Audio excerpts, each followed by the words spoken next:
Hi all, അസ്സലാമു അലൈക്കും. Welcome back to Silnas kitchen.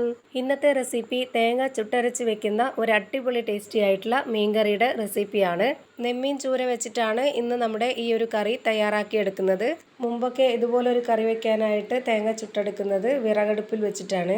ഇപ്പോഴും അതുപോലെ തന്നെ വിറകടുപ്പിൽ വെച്ചിട്ട് ചുട്ടെടുത്ത് വെക്കുന്നവരുണ്ടാവും. പക്ഷേങ്കിൽ ഇന്ന് നമ്മൾ തയ്യാറാക്കിയെടുക്കുന്നത് ഗ്യാസ് സ്റ്റവിൽ വെച്ചിട്ടാണ്. തേങ്ങ ചുട്ടരച്ച് മീൻകറി വെച്ച് കഴിച്ച് ശീലമുള്ളവർക്ക് അറിയാൻ പറ്റും അതിൻ്റെ ആ ഒരു ടേസ്റ്റ്. അങ്ങനെയുള്ളവർക്ക് ചിലപ്പോഴെങ്കിലും ഇതുപോലെയൊക്കെ തയ്യാറാക്കി കഴിക്കണമെന്ന് എന്തായാലും ആഗ്രഹം ഉണ്ടാവും. നമ്മളെ ഇവിടെയൊക്കെ വിറക് കിട്ടാനായിട്ട് ഭയങ്കര ബുദ്ധിമുട്ടാണ്. അതുകൊണ്ട് തന്നെ ഞങ്ങൾ ഇതുപോലെ ഇടയ്ക്കിടയ്ക്ക് സ്റ്റവിൽ തേങ്ങ ചുട്ടിട്ട് ഉണ്ടാക്കി കഴിക്കാറുണ്ട്. അപ്പോൾ എന്തായാലും നമ്മുടെ ഇന്നത്തെ ഈ ഒരു ചൂര മീൻ കറി എങ്ങനെയാണ് തേങ്ങ ചുട്ടരച്ച് വെച്ചിട്ടുള്ളതെന്ന് അറിയാൻ വേണ്ടിയിട്ട് വീഡിയോ സ്കിപ്പ് ചെയ്യാതെ മുഴുവനായിട്ടും കണ്ടേക്കണേ. എന്നാൽ മാത്രമേ ഞാനിതെങ്ങനെയാണ് തയ്യാറാക്കി എന്നുള്ളത് മനസ്സിലാവുള്ളൂ.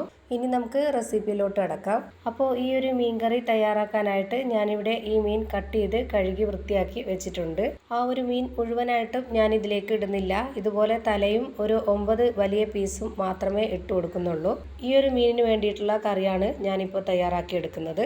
അപ്പോൾ അതിന് വേണ്ടിയിട്ടാണ് ഞാനിപ്പോൾ ഈ ഒരു തേങ്ങയും എടുത്തിട്ടുള്ളത്.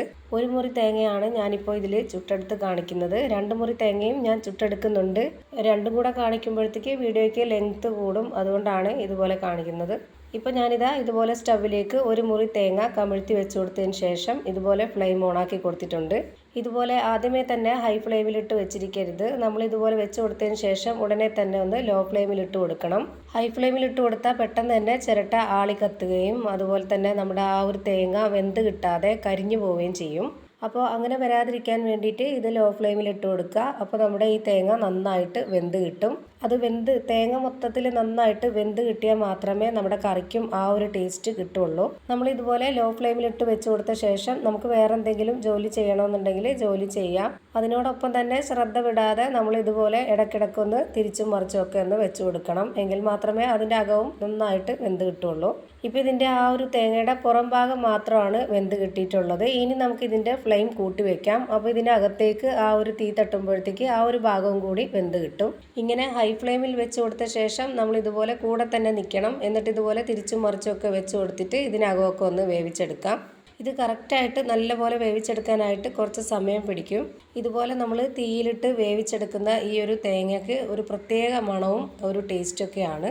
ഇതുപോലുള്ള ചൂര അല്ലെങ്കിൽ കുടുത മീൻ മാത്രം വെച്ചിട്ടല്ല, ഏത് മീൻ വെച്ചിട്ട് വേണമെങ്കിലും നമുക്ക് ഇങ്ങനത്തെ കറി തയ്യാറാക്കാവുന്നതാണ്. ഇപ്പോൾ ഇതിൻ്റെ ഉള്ളിലൊക്കെ നല്ലപോലെ തീ തട്ടിയിട്ടുണ്ട്. അത് പുറമേ ഒക്കെ നല്ല വെന്ത് കിട്ടിയിട്ടുണ്ടാവും. എന്നാലും ചിരട്ടയുടെ ആ ഒരു അടിഭാഗത്തേക്ക് തീ എത്തി കാണത്തില്ല. അവിടെയും കൂടെ ചൂട് കിട്ടുമ്പോഴാണ് അതിൻ്റെ ആ ഒരു ഭാഗത്തും കൂടി തേങ്ങ വെന്ത് കിട്ടുന്നത്. അപ്പോൾ അതിന് വേണ്ടിയിട്ട് നമ്മളിതുപോലെ തേങ്ങ ഒന്ന് തിരിച്ച് വെച്ച് കൊടുക്കാം. ഇങ്ങനെ വെച്ച് കൊടുക്കുമ്പോഴാണ് ഇതിൻ്റെ ആ ഒരു താഴത്തെ ഭാഗം നല്ലപോലെ വെന്ത് കിട്ടുന്നത്. ഇതുപോലെ 1 മിനിറ്റ് കൂടി വേവിച്ചെടുത്തു കഴിഞ്ഞാൽ പിന്നെ നമുക്കിതിൻ്റെ ഫ്ലെയിം ഓഫ് ചെയ്യാം. ഇപ്പോൾ ഇത് കാണുമ്പോൾ നിങ്ങൾക്ക് മനസ്സിലാവുന്നുണ്ടാവും നമ്മുടെ ഈ ഒരു തേങ്ങ ഏത് രീതിയിലാണ് വേവിച്ചെടുത്തിട്ടുള്ളതെന്ന്. ഇനി നമുക്ക് ഈ ചിരട്ടയിൽ നിന്നും തേങ്ങ അടർത്തി മാറ്റണം. അപ്പോൾ ഇത് ചൂടോടെ തന്നെ ചെയ്യണമെന്നില്ല, ചൂടാറിയതിന് ശേഷം ചെയ്തെടുത്താൽ മതി. ഇതേപോലെ തന്നെ മറ്റേ ആ ഒരു തേങ്ങാമുറി കൂടി ചുട്ടെടുത്ത് വെച്ചിട്ടുണ്ട്. ഇനി ഇത് നല്ല പോലെ ഒന്ന് ചൂടാറി വരട്ടെ.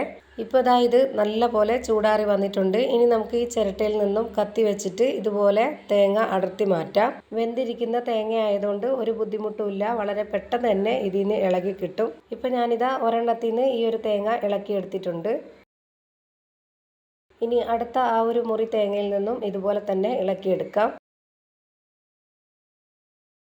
ഇനി ഒരു കത്തി വെച്ചിട്ട് നമ്മുടെ തേങ്ങയുടെ ഈ ഒരു അറ്റം ഭാഗത്തൊക്കെ ഇരിക്കുന്ന ആ ഒരു കരിയൊക്കെ നമുക്ക് ഇളക്കി കളയണം. ഒട്ടും തന്നെ കരി നമ്മുടെ വയറ്റിൽ പെടാൻ പാടില്ല. ആ ഒരു രീതിയിൽ നമ്മളിത് മുഴുവനായിട്ടും ഇതുപോലെ കത്തി വെച്ചിട്ടൊന്ന് ചുരണ്ടിയിട്ട് കൊടുക്കാം.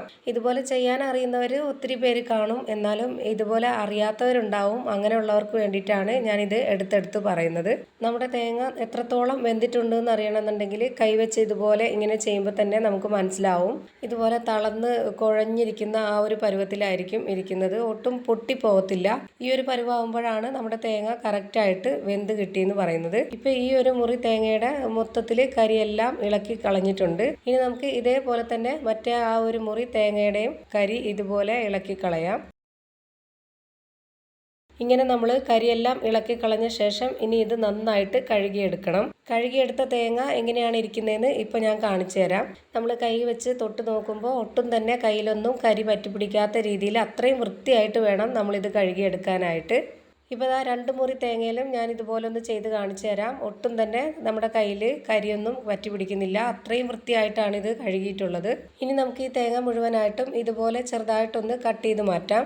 ഇങ്ങനെ കട്ട് ചെയ്തെടുത്ത ശേഷം ചെറിയൊരു മിക്സർ ജാറിലേക്ക് ഇട്ട് കൊടുത്തിട്ട് നന്നായിട്ടൊന്ന് ക്രഷ് ചെയ്തെടുക്കാം. ഞാനിപ്പോൾ ചെറിയ ജാറിലല്ല, ഇതുപോലുള്ള ജാറിലാണ് ക്രഷ് ചെയ്തെടുത്തിട്ടുള്ളത്. ഇതിൽ തന്നെ വെച്ചിട്ട് അരച്ചെടുക്കാൻ വേണ്ടിയിട്ടാണ് ഇങ്ങനെ ചെയ്തത്. ഇപ്പോൾ ഈ തേങ്ങ നന്നായിട്ട് ക്രഷ് ചെയ്തെടുത്തിട്ടുണ്ട്. ചിരവിയെടുത്ത തേങ്ങയുടെ അതേപോലെ തന്നെയാണ് കിട്ടിയിട്ടുള്ളത്. ഇനി ഇതിലേക്ക് നമുക്ക് പൊടികൾ ചേർത്ത് കൊടുക്കാം. അതിനായിട്ട് ഞാനിവിടെ ആദ്യമേ ഇട്ട് കൊടുക്കുന്നത് കുരുമുളകാണ്. കുരുമുളക് ഇതുപോലെ മുഴുവൻ കുരുമുളകാണ് എടുത്തിട്ടുള്ളത്. പൊടിയാണെന്നുണ്ടെങ്കിൽ അങ്ങനെ ഇട്ട് കൊടുക്കാം. ഞാനിപ്പോൾ 1 സ്പൂൺ അളവിൽ ഇതിലേക്ക് ഇട്ട് കൊടുത്തിട്ടുണ്ട്. ഇനി ഇതിലേക്കൊരു 1/2 സ്പൂൺ അളവിൽ പെരിഞ്ജീരകപ്പൊടിയാണ് ഇട്ട് കൊടുക്കുന്നത്. സാധാരണ മീൻകറിക്ക് പെരിഞ്ജീരകപ്പൊടി ചേർത്ത് കൊടുക്കാറില്ല. പക്ഷേങ്കിൽ ഇതുപോലെ ചുട്ടരച്ച് വെക്കുന്ന മീൻകറിക്ക് പെരിഞ്ജീരകപ്പൊടി നിർബന്ധമാണ്. നല്ല ടേസ്റ്റാണ്. ഇതിൻ്റെ കൂടെ തന്നെ ഒരു നുള്ള് ഉലുവാപ്പൊടി ഇട്ട് കൊടുത്തിട്ടുണ്ട്. ഇനി ഇതിലേക്ക് നല്ല എരിവുള്ള 1 സ്പൂൺ അളവിൽ മുളക് പൊടിയാണ് ഇട്ട് കൊടുക്കുന്നത്. എരിവൊക്കെ ഓരോരുത്തരുടെ ഇഷ്ടത്തിനനുസരിച്ച് ചേർത്ത് കൊടുക്കാം. ഇനി അടുത്തതായി ഇതിലേക്ക് ഇട്ട് കൊടുക്കുന്നത് മല്ലിപ്പൊടിയാണ്. ഞാനിതുപോലെ സ്പൂൺ നിറയെ എടുത്തിട്ടുണ്ട്. 2 സ്പൂൺ നിറയാണ് ഇതിലേക്ക് ഇട്ട് കൊടുക്കുന്നത്. ഇനി ഇതിലേക്കൊരു 1/4 സ്പൂൺ മഞ്ഞൾപ്പൊടി ഇട്ട് കൊടുക്കാം. ഇനി അടുത്തതായി ഇതിലേക്ക് ഇട്ട് കൊടുക്കുന്നത് ഒരു ചെറിയ സബോള കട്ട് ചെയ്തെടുത്തിട്ടുള്ളതാണ്. സബോള തന്നെ വേണമെന്നൊന്നുമില്ല, ചെറിയ ഉള്ളി ഉണ്ടെന്നുണ്ടെങ്കിൽ ഒരു 4-5 എണ്ണം ഇട്ട് കൊടുക്കാം. ഇനി ഇതിലേക്കൊരു 6 അല്ലി വെളുത്തുള്ളിയാണ് ഇട്ട് കൊടുക്കുന്നത്. ചെറുതായതുകൊണ്ടാണ് 6 എണ്ണം എടുത്തിട്ടുള്ളത്. കുറച്ച് വലിപ്പമുള്ളതാണെങ്കിൽ 4 എണ്ണമൊക്കെ ഇട്ട് കൊടുത്താൽ മതി. ഇനി ഇതിലേക്ക് ചെറിയൊരു കഷ്ണം ഇഞ്ചി ഇതുപോലെ 2ആയിട്ട് കട്ട് ചെയ്തിട്ട് കൊടുക്കുന്നുണ്ട്.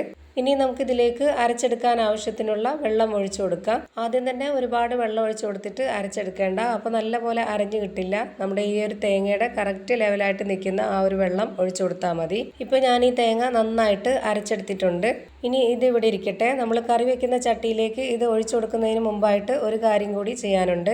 നമ്മൾ ഇതുപോലെ ചുട്ടരച്ച് കറി വെക്കുന്നതിന് ഈ ഒരു മീൻകറിയുടെ കൂടെ തന്നെ നമ്മൾ കുറച്ച് വെജിറ്റബിൾസും കൂടെ ഇട്ട് കൊടുത്താൽ നല്ല ടേസ്റ്റ് ആയിരിക്കും. എല്ലാ വെജിറ്റബിൾസും അല്ല, ഇതുപോലെ മുരിങ്ങക്ക, വെണ്ടക്ക, കത്തിരിക്ക ഇത്രയും നമുക്ക് ഇട്ട് കൊടുക്കാം. ഇതിട്ട് കൊടുത്തിട്ട് ഉണ്ടാക്കിയെടുക്കുന്ന ഈ ഒരു ചുട്ടരച്ച കറിക്ക് ഭയങ്കര ടേസ്റ്റ് ആണ്. ഇനി ഞാനിതിലേക്ക് ഒരു എരിവിനും മണത്തിനും വേണ്ടിയിട്ട് ഒരു 4 പച്ചമുളക് കട്ട് ചെയ്തിട്ട് കൊടുക്കുന്നുണ്ട്.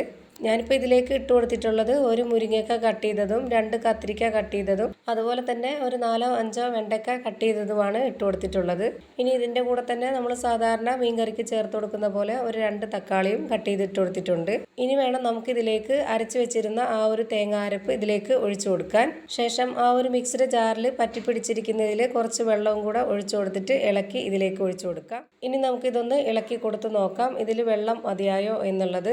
ആദ്യമേ തന്നെ ഒരുപാട് വെള്ളം ഒഴിച്ചു കൊടുക്കാതെ ഇതുപോലെ ഇളക്കി കൊടുത്ത ശേഷം മതിയോന്ന് നോക്കിയിട്ട് പിന്നീട് ഒഴിച്ചു കൊടുത്താൽ മതി. ഇനി ഇതിലേക്ക് നമ്മളെ പുളിവെള്ളം കൂടി ഒഴിച്ചു കൊടുക്കാനുണ്ട്. അപ്പോൾ ആ ഒരു കണക്കനുസരിച്ച് വേണം നമ്മൾ ഇതിലേക്ക് വെള്ളം ചേർത്ത് കൊടുക്കാൻ. മീൻകറിയുടെ അരപ്പ് ഒത്തിരി അങ്ങ് ലൂസായി പോവരുത്, കുറച്ച് കട്ടിയായിട്ടിരുന്നാലേ നമുക്ക് കഴിക്കാനും നല്ല ടേസ്റ്റ് ഉണ്ടാവുള്ളൂ. ഇനി നമുക്ക് ഇതിലേക്ക് ആവശ്യത്തിനുള്ള പുളി പിഴിഞ്ഞ് വെള്ളം ഒഴിച്ചു കൊടുക്കാം. കുടംപുളി ഉണ്ടെന്നുണ്ടെങ്കിൽ ഒരു 3-4 കഷ്ണം കുടംപുളി ഇട്ട് കൊടുത്താലും മതി. ഇനി നമുക്ക് ഇതിലേക്ക് ആവശ്യത്തിനുള്ള ഉപ്പും കറിവേപ്പിലയും ഇട്ട് കൊടുത്തിട്ട് നന്നായിട്ട് ഇതൊന്ന് ഇളക്കി കൊടുക്കാം.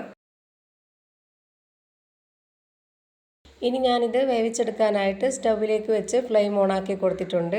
ഇനി ഈ കറി നന്നായിട്ട് തിളച്ചതിന് ശേഷം 1-2 മിനിറ്റ് കഴിയുമ്പോൾ ഇതിൻ്റെ ആ ഒരു പച്ചമണമൊക്കെ ഒന്ന് മാറിക്കിട്ടും. അപ്പോൾ ആ ഒരു സമയത്ത് നമുക്കിനി ഇതിലേക്ക് മീൻ ഇട്ട് കൊടുക്കാം. ഇനി ഈ കറി വെന്ത് വരും വരേക്കും ഒന്ന് വെയിറ്റ് ചെയ്യാം. ഒരു 5 മിനിറ്റ് ഇതുപോലെ തിളച്ച് വരുമ്പോഴത്തേക്ക് നമ്മുടെ മീൻകറി റെഡിയാവും. ഇപ്പോൾ ഇതിൻ്റെ മീനെല്ലാം നന്നായിട്ട് വെന്ത് കിട്ടിയിട്ടുണ്ട്. അപ്പോൾ നമ്മുടെ നല്ല ടേസ്റ്റി ആയിട്ടുള്ള ഒരു അടിപൊളി തേങ്ങ ചുട്ടരച്ചിട്ടുള്ള മീൻകറിയാണ് റെഡിയായി കിട്ടിയിട്ടുള്ളത്. ഇനി നമ്മൾ ഈ കറിയിലേക്ക് സാധാരണ മീൻകറിയിൽ താളിച്ചൊഴിക്കുന്ന പോലെ ചൂടായ എണ്ണയിലേക്ക് കുറച്ച് ഉലുവാപ്പൊടി ഇട്ട് കൊടുത്തതിന് ശേഷം ഉള്ളിയും ഉണക്കമുളകും താളിച്ചെടുത്ത ശേഷം ഇതിലേക്ക് ഒഴിച്ചു കൊടുക്കുന്നുണ്ട്. അപ്പോൾ ഇത്രയേ ഉള്ളൂ നമ്മുടെ ഇന്നത്തെ വീഡിയോ ഇഷ്ടമായാൽ ലൈക്ക് ചെയ്യാനും കമൻറ്റ് ചെയ്യാനും ഷെയർ ചെയ്യാനും മറക്കരുത്. അതുപോലെ തന്നെ ഞാനിടുന്ന പുതിയ വീഡിയോസ് നോട്ടിഫിക്കേഷനായിട്ട് കിട്ടുന്നതിന് വേണ്ടി സബ്സ്ക്രൈബ് ചെയ്ത് ബെല്ലൈക്കൺ അമർത്തി അതിൽ ഓൾ എന്ന ഓപ്ഷൻ എനേബിൾ ചെയ്ത് കൊടുക്കാനും മറക്കരുത്. പുതിയൊരു വീഡിയോയുമായി വീണ്ടും വരും. Thank you for watching.